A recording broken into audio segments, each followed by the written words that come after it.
ಬೆಟ್ಟ ಹತ್ತಿದ್ದೀವಿ. ಫುಲ್ ಕಾಲು ನೋವು ಬಂದ್ಬಿಟ್ಟಿದೆ. ಚಿಂತಾಮಣಿ ಬೆಟ್ಟನ ಯಾವತ್ತೇ ಎಕ್ಕಿಲ್ಲ, ಇವತ್ತು ಎಕ್ಬಿಟ್ರಿ. Hi friends, welcome back to my YouTube channel. ಎಲ್ಲರೂ ಹೇಗಿದ್ದೀರಾ? ಐ ಹೋಪ್ ಎಲ್ಲರೂ ಚೆನ್ನಾಗಿದ್ದೀರಾ ಅಂತ ತಿಳ್ಕೊಳ್ತೀನಿ. ಇವತ್ತು ನಾವು ಬಂದಿರೋದು ನಮ್ಮ ಚಿಂತಾಮಣಿಲಿರೋ ಅಂಥ ಕೈಲಾಸಗಿರಿ ಬೆಟ್ಟಕ್ಕೆ. ಇಲ್ಲೇ ಇದ್ದರೂ ಕೂಡ ಸುಮಾರು ವರ್ಷದಿಂದ ನಾನು ಬಂದೇ ಇರಲಿಲ್ಲ. ಇವತ್ತು ಕಾಲ ಕೂಡ ಬಂದಿದೆ ಅಂತ ಅನಿಸುತ್ತೆ ಈ ಬೆಟ್ಟಕ್ಕೆ ಬರೋದಕ್ಕೆ. ಬನ್ನಿ ಒಳಗಡೆ ಎಲ್ಲ ಏನಿದೆ ಅಂತ ತೋರಿಸ್ತೀನಿ. ಈ ವಿಡಿಯೋ ನಿಮಗೆ ಇಷ್ಟ ಆದರೆ ಲೈಕ್ ಮಾಡಿ, ಕಾಮೆಂಟ್ ಮಾಡಿ, ಶೇರ್ ಮಾಡಿ. ಹಾಗೆ ನನ್ನ ಚಾನಲ್ನ ಮರಿದೆ ಸಬ್ಸ್ಕ್ರೈಬ್ ಮಾಡ್ಕೊಳ್ಳಿ. ಕೈಲಾಸಗಿರಿ ಗುಹಾಂತರ ದೇವಾಲಯದಲ್ಲಿ ಒಂದೇ ಸ್ಥಳದಲ್ಲಿ 64 ಶಿವನ ಆಕಾರಗಳ ಕೆತ್ತಿದ ಪ್ರತಿಮೆಗಳನ್ನು ಹೊಂದಲು ಯೋಜಿಸುತ್ತಿರುವ ವಿಶ್ವದ ಕೆಲವೇ ದೇವಾಲಯಗಳಲ್ಲಿ ಇದು ಒಂದಾಗಿದೆ. ಎಷ್ಟು ಗ್ರೇಟ್ ಅಲ್ವಾ ಫ್ರೆಂಡ್ಸ್? 64 ಶಿಲೆ ಒಂದೇ ಹತ್ರ ಕೆತ್ತುತ್ತಾರಂತೆ. ನೋಡೋಣ, ಆ ಥರ ಎಲ್ಲ ಏನಾದರೂ ಆದರೆ ಒಂದು ಸರ್ತಿ ವಿಸಿಟ್ ಮಾಡಿದ್ರೆ ಚೆನ್ನಾಗಿರುತ್ತೆ. ಇನ್ನು ನಾವು ಹೋಗಿದ್ದು ನಾನು, ನಮ್ಮ ಯಜಮಾನ್ರು, ನನ್ನ ಮಕ್ಕಳಿಬ್ಬರೇ. ನಾವು ಎಕ್ಸ್ಪೆಕ್ಟ್ ಮಾಡ್ಕೊಂಡು ಹೋಗಲಿಲ್ಲ, ಅನ್ಎಕ್ಸ್ಪೆಕ್ಟೆಡಾಗಿ ಹೋಗಿದ್ದು. ಕಾಲು ನೋವು ಬರ್ತೈತೆ. ವಿಜು ಹಾಯ್ ಹೇಳೋ. ಬೆಟ್ಟ ಹತ್ತಿದ್ದೀವಿ. ಫುಲ್ ಕಾಲು ನೋವು ಬಂದ್ಬಿಟ್ಟಿದೆ. ನೋಡ್ರಿ, ನಮ್ಮ ಅಪ್ಪ, ಅಮ್ಮ, ನಾನು, ನನ್ನ ತಮ್ಮ 4 ಜನನೂ ಬಂದಿದ್ದೀವಿ.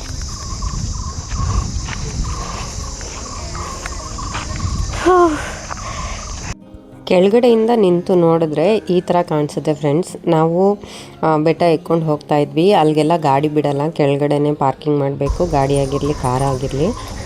ಟೆಂಪಲ್ವರೆಗೂ ಹೋದ್ವಿ. ನಮ್ಮ ಚಿಕ್ಕವನಿಗಂತೂ ಫುಲ್ಲು ಖುಷಿ ಮೇಲ್ಗಡೆ ಹೋಗೋದಕ್ಕೆ. ಕಲ್ಲು ಬಂಡೆ ಎಲ್ಲ ಸುಡ್ತಾ ಇತ್ತು. ನಾವು ಹೋದಾಗ ಒಂದು 11:30 ಆಗಿತ್ತು ಅಂತ ಅನಿಸುತ್ತೆ. ಅದಕ್ಕೆ ಓಡೋಡಿ ಹೋಗ್ತಾ ಇದ್ದ. ನಮಗೂ ಒಂದು ಎಕ್ಸೈಟ್ಮೆಂಟ್ ಇತ್ತು, ನೋಡಬೇಕು. ಸುಮಾರು ವರ್ಷದಿಂದ ಅಂದ್ಕೊಂಡು ಹೋಗ್ತಾನೆ ಇರಲಿಲ್ಲ. ಸೊ ಒಳಗಡೆ ಹೋಗಿದ ತಕ್ಷಣ ಎಷ್ಟು ಖುಷಿ ಆಯಿತು ಅಂತಂದರೆ ವ್ಯೂ ಮಾತ್ರ ಅಷ್ಟೇ ಸೂಪರ್ ಆಗಿತ್ತು.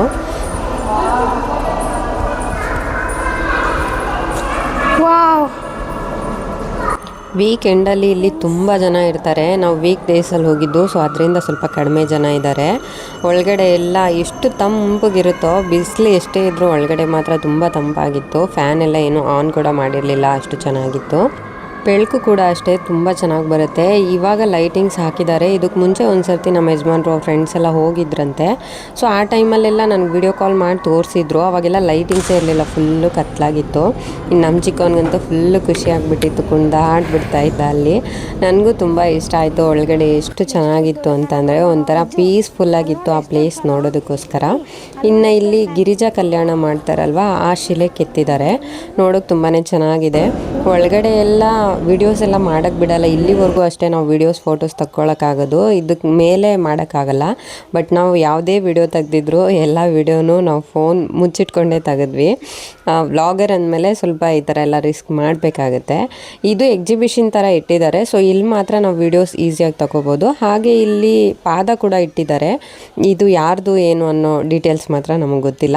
ಸೊ ಅಲ್ಲಿವರೆಗೂ ಫೋನೆಲ್ಲ ಈಸಿಯಾಗಿತ್ತು. ಅಲ್ಲಾದಮೇಲೆ ಫೋನ್ ಅಲೋ ಇರಲಿಲ್ಲ. ಇದು ಗಣೇಶನ ದೇವರು, ನಂದಿ ಮೇನ್ ದೇವ್ರಿದು, ಈಶ್ವರಂದು. ಇದು ಪಾರ್ವತಿ ಅಂತ ಅನಿಸುತ್ತೆ, ಬಟ್ ನಾವು ಸರಿಯಾಗಿ ಅಲ್ಲಿ ಗಮನಿಸಲಿಲ್ಲ. ಸರಸ್ವತಿದು ಕೂಡ ಇತ್ತು, ಅದು ವಿಡಿಯೋ ತೆಗಿಯೋಕ್ಕಾಗಲಿಲ್ಲ ಅಷ್ಟೇ. ಅಲ್ಲಿಂದ ಮುಗಿಸ್ಕೊಂಡು ಹೊರಗಡೆ ಬಂದು ಮಕ್ಕಳು ನಿಂತಿದ್ರಲ್ವ, ಸೊ ಒಂದು ವಿಡಿಯೋ ತಗೊಂಡೆ. ಇದ್ರ ಪಕ್ಕದಲ್ಲೂ ಕೂಡ ಜಪ ಮಾಡಿದ್ರಂತಲ್ಲ ಋಷಿ ಮುನಿಗಳು, ಅದೆಲ್ಲ ಪ್ಲೇಸ್ ಇದೆ. ಬಟ್ ಅಲ್ಲೆಲ್ಲ ಯಾಕೋ ಕಲ್ಲು ಬಂಡೆ ಎಲ್ಲ ಇಟ್ಬಿಟ್ಟು ಬ್ಲಾಕ್ ಮಾಡಿದ್ರು, ಒಳಗಡೆ ಹೋಗದೆ ಇರೋ ಥರ. ಸೊ ನಾವು ಹೊರಗಡೆನೇ ನಿಂತ್ಕೊಂಡಿದ್ವಿ. ಇನ್ನು ನಮ್ಮ ಚಿಕ್ಕವನಂತೂ ಎಲ್ಲಾದರೂ ಕ್ಯಾಮ್ರಾ ಇಟ್ಕೊಳ್ಳಿ ವಟ ಅಂತ ಒದರ್ತಾನೆ ಇರ್ತಾನೆ. ಅವನಿಗೆ ನಾನು ಮಾತಾಡ್ತೀನಲ್ವಾ, ಸೊ ಅವನಿಗೂ ಮಾತಾಡಬೇಕು ಅನ್ನೋ ಒಂದು ಇಂಟ್ರೆಸ್ಟ್ಗೆ ಏನೋ ಒಂದು ಹೇಳ್ತಾನೆ ಇರ್ತಾನೆ. ಅಲ್ಲಿಂದ ಹೊರಗಡೆ ಬಂದು ನಾವು ಮಾತಾಡ್ಕೊತಾ ಇದ್ವಿ. ಪೂಜೆ ಸಾಮಾನು ತೊಗೊಳ್ಳಲ್ವಾ ಅಂದರೆ, ಒಳಗಡೆ ಕಾಯೆಲ್ಲ ಏನೋ ಹೊಡೆಯಲ್ಲ, ಪೂಜೆ ಮಾಡಲ್ಲ, ನಾವು ಮಂಗಳಾರತಿ ಮಾತ್ರ ಕೊಡ್ತಾರಷ್ಟೇ. ಸೊ ಅದರಿಂದ ಪೂಜೆ ಸಾಮಾನೆಲ್ಲ ಏನು ಬೇಕಾಗಿಲ್ಲ ಅಂತ ಹೇಳ್ತಿದ್ರು. ನೋಡಿ, ಫ್ಯೂಚರಲ್ಲಿ ಈ ಥರ ಕೂಡ ಮಾಡುವಂಥ ಸಾಧ್ಯತೆ ಇದೆಯಂತೆ. ನೋಡೋಣ. ನಮ್ಮ ಚಿಂತಾಮಣಿಲಿ ಈ ಥರ ಒಂದು ಪ್ರಸಿದ್ಧವಾಗಿರುವಂಥ ಒಂದು ದೇವಸ್ಥಾನ ಇದೆ ಅಂತಂದರೆ ಎಷ್ಟು ಖುಷಿ ಅಲ್ವಾ? ಅದರಲ್ಲೂ ತುಂಬ ಮುಂದೆ ಹೊರಿಸ್ತಾ ಇದ್ದಾರೆ. ಸೊ ತುಂಬ ಚೆನ್ನಾಗಿರುತ್ತೆ ಅಂತ ಅಂದ್ಕೊಳ್ತೀನಿ ಮುಂದಕ್ಕೆ. ನಾವು ದರ್ಶನ ಎಲ್ಲ ಮುಗಿಸ್ಕೊಂಡು ದೇವ್ರನ್ನೆಲ್ಲ ನೋಡಿಕೊಂಡು ಬೆಟ್ಟ ಇಳ್ಕೊಂಡು ಬಂದ್ವಿ. ನೆಕ್ಸ್ಟು ನಾವು ಹೋಗಿದ್ದು ಊಟಕ್ಕೆ. ಊಟ ಏನು ಎಕ್ಸ್ಪೆಕ್ಟ್ ಮಾಡಿರಲಿಲ್ಲ, ಬಟ್ ಅಲ್ಲಿ ಹೇಳ್ತಿದ್ರು ಊಟ ಮಾಡೋಕ್ಕೆ ಬನ್ನಿ ಅಂತ. ನಿಜವಾಗ್ಲೂ ಹೇಳ್ತಿದ್ದೀನಿ, ಒಳಗಡೆ ಹೋದ್ಮೇಲೆ ತುಂಬಾ ಚೆನ್ನಾಗಿತ್ತು ಫ್ರೆಂಡ್ಸ್. ಅಲ್ಲಿ ಎಷ್ಟು ನೀಟಾಗಿ ಮೇಂಟೈನ್ ಮಾಡಿದ್ದಾರೆ ಅಂದರೆ, ಊಟ ಬಡಿಸೋದಾಗಿರ್ಬಹುದು ಅಥವಾ ಊಟ ತಿನ್ನೋ ರೀತಿ ಆಗಿರ್ಬೋದು, ಪ್ರತಿಯೊಂದು ಅಷ್ಟೇ ತುಂಬ ಚೆನ್ನಾಗಿತ್ತು. ತುಂಬ ನೀಟಾಗಿ ಮೇಂಟೈನ್ ಮಾಡಿದರು, ಅಷ್ಟೇ ತಂಪಾಗೂ ಕೂಡ ಇತ್ತು. ಎಲ್ಲ ಕಡೆ ಫ್ಯಾನ್ ಹಾಕಿದ್ರು, ಸೆಕೆಗಾಲ ಅಲ್ವಾ, ಸೊ ನಾವು ಒಳಗಡೆ ಹೆಂಗಿರುತ್ತೋ ಅಂತ ಅಂದ್ಕೊಂಡ್ವಿ. ತುಂಬ ಚೆನ್ನಾಗಿತ್ತು.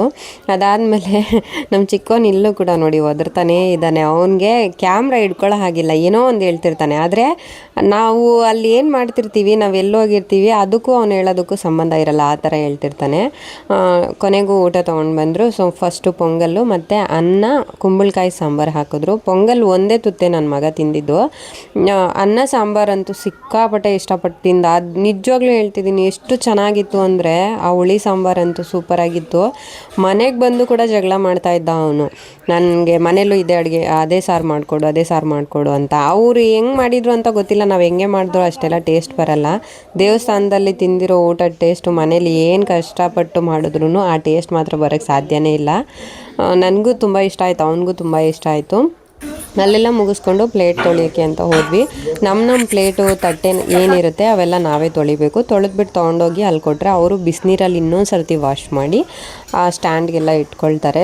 ನೀಟ್ನೆಸ್ನ ಕೂಡ ತುಂಬ ಚೆನ್ನಾಗಿ ಅವರು ಫಾಲೋ ಮಾಡಿದ್ದಾರೆ. ನಿಜವಾಗ್ಲೂ ಹೇಳ್ತಾ ಇದ್ದೀನಿ ಫ್ರೆಂಡ್ಸ್, ಈ ದೇವಸ್ಥಾನಕ್ಕೆ ಯಾರೇ ಬಂದ್ರೂ ಊಟ ಮಾತ್ರ ಮಿಸ್ ಮಾಡೋಕ್ಕೆ ಹೋಗಬೇಡಿ.